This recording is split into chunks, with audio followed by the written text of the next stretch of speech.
Beaucoup de clubs encore recrutent en fonction de la taille des différents joueurs. 1m80, 1m85 jusqu'à 1m90 et plus. Ceci a certes des inconvénients mais aussi beaucoup d'avantages et c'est ce que nous allons voir dans cette vidéo.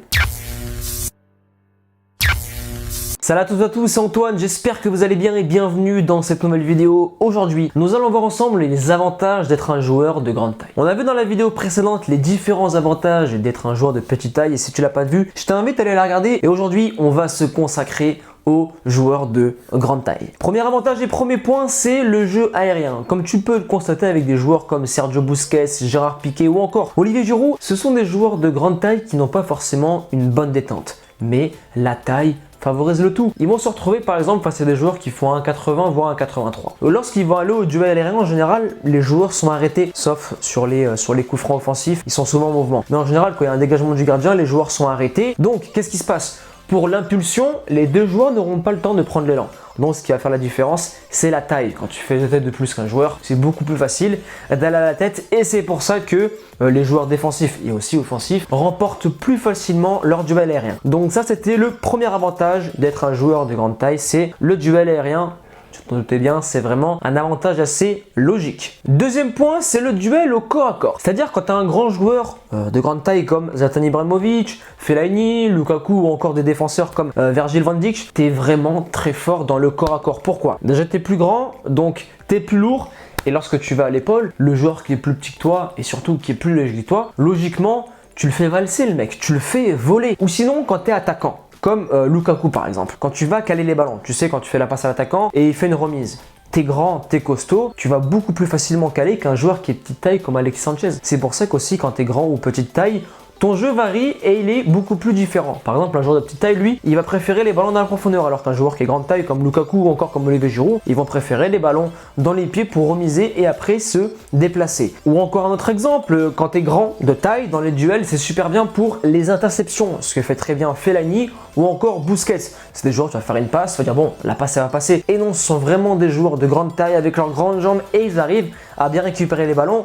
Et enfin, un dernier exemple, c'est Issa Diop, un joueur qui évolue actuellement à West Ham, qui était formé au TFC, qui était avec moi en classe et aussi au centre de formation durant les 3 années que j'ai passé à Toulouse. Et c'est un joueur vraiment qui fait plus d'1m90, il fait plus de 80 kg, voire même 90 kg. Faut que je regarde sa fiche technique, mais c'est un joueur qui est impressionnant physiquement. Et en U17, U19 et même maintenant en Première Ligue, mais regarde ses matchs, tu verras, il perd pratiquement aucun duel aérien et au corps à corps. Pourquoi? Parce qu'il est très grand et c'est un très grand avantage pour lui. Et après aussi, il a des gros cuisseaux, il est costaud et il a une très bonne intelligence de jeu. Donc le second avantage, c'est dans les duels en général, tu auras un grand avantage par rapport à ta taille et surtout, vu que tu es plus grand, tu es en général plus lourd que les autres joueurs. Enfin, troisième et dernier avantage d'être un joueur de grande taille, c'est l'envergure et le point psychologique que tu peux avoir sur les autres joueurs. Par exemple, quand tu es jeune, quand tu évolues en U10, en U15 ou en U18, même au niveau professionnel et senior, lorsque tu vois un joueur de grande taille, parfois, ça peut t'impressionner et lui, il peut en jouer. Un exemple dans le monde professionnel, un joueur comme Van Dijk, quand il va défendre sur les attaquants de petite taille ou plus petit que lui, il va vraiment sortir les épaules et il va directement marquer son territoire. Aujourd'hui, c'est moi le boss et il sait que ça joue. L'envergure sur le plan psychologique du joueur qu'il a en face de lui, il sait que ça va jouer. Pareil pour Zlatan, des défenseurs de Ligue 1 disaient, franchement, quand on avait Zlatan en face de nous, c'était vraiment impressionnant.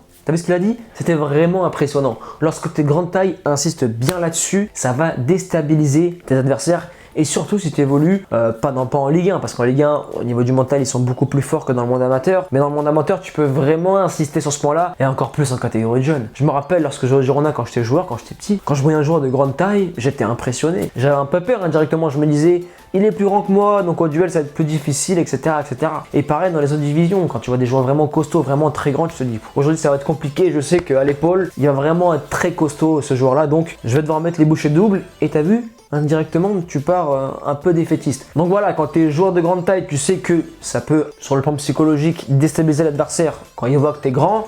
Et le joueur qui est plus petit que toi, quand tu vois un joueur qui est grand, dis-toi qu'il a des qualités et des avantages, mais il a aussi des inconvénients, comme je l'ai expliqué sur les avantages d'un joueur de petite taille. Donc certes, il est grand, tu peux avoir 6 ans, 10 ans, 15 ans, voire 20 ans, et tu regardes cette vidéo, tu te dis, ouais, le joueur qui est grand, ça va être dur face à lui. Oui, ça va être dur si tu vas au duel aérien, là il va être le plus fort. Si tu vas au duel à l'épaule, là il va être le plus fort. Ce qu'il faut faire, c'est jouer autrement. Déplacement, petits appuis, vivacité. Il faut vraiment s'adapter dans toutes sortes de situations. Donc pour conclure cette vidéo, un joueur qui est grande taille a beaucoup d'avantages sur les duels en général et aussi sur le plan psychologique. Il impressionne les adversaires de par sa taille et surtout son envergure. Et après, le joueur de grande taille, lui, son avantage, ça va être dans le jeu où il y a beaucoup de duels, un jeu assez brouillon, un peu comme la Ligue 1 d'ailleurs. La Ligue 1, c'est pas un jeu où il y a beaucoup de passes, où techniquement c'est au-dessus de la moyenne. Non, c'est un jeu où il y a beaucoup de jeux longs, c'est beaucoup dans les duels et c'est pour ça que la Ligue 1, c'est un championnat très physique. A contrario, un championnat comme la Liga, qui va être un championnat beaucoup plus posé, ça va être plus beau à voir visuellement et ça va beaucoup jouer avec des déplacements, des passes, même si